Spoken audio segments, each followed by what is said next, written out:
40th book review. Holes, Louis Sachar. You're staring at my zit, aren't you? Yeah. Damn it.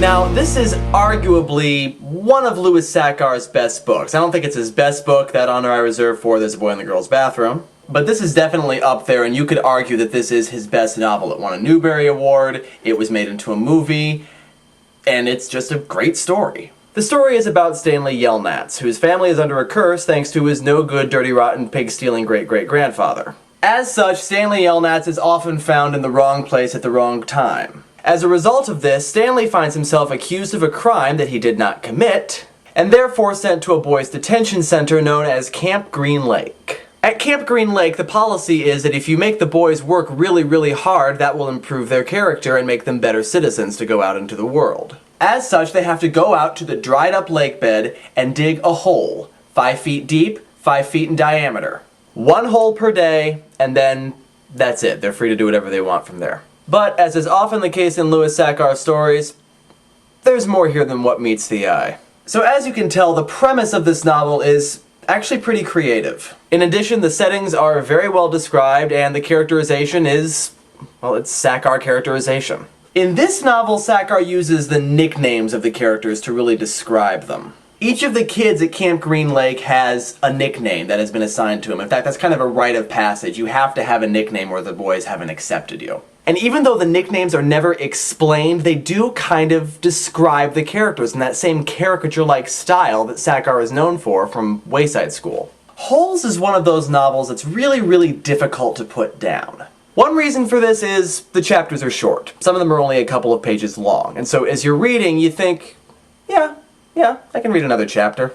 And then the next thing you know, you're at the end of the book. But of course that method only works if there are things in the chapter that make you want to keep reading another chapter, and naturally there are. This book is basically a mystery, and each chapter adds a new puzzle piece to the mystery, even though it might not seem like it at the time. Some chapters just give us a little tidbit of information that doesn't really seem relevant at the time, but then later the puzzle piece fits into the overall story.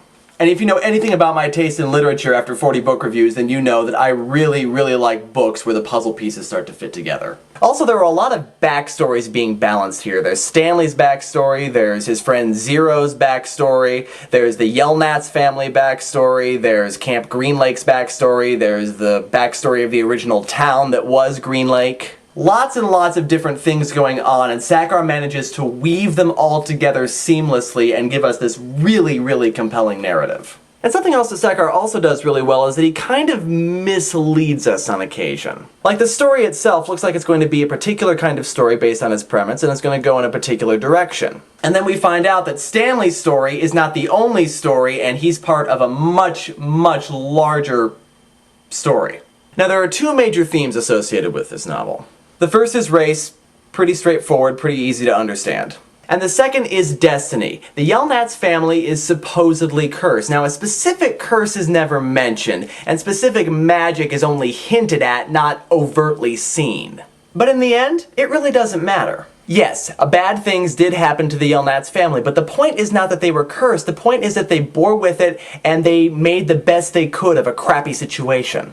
And the curse was eventually broken, not because they were trying to break it, but because Stanley was trying to do right by his friend. So, this is a great story. I love this story. It definitely deserved the Newbery Award that it got. And in a lot of ways, it is just classic Sachar. It is a Louis Sachar story. You don't get much better than this. So Louis Sachar's Holes is still a favorite, and for my next favorite books review, we will be going back to the author Bruce Coville and reviewing Spirits and Spells. See you next time.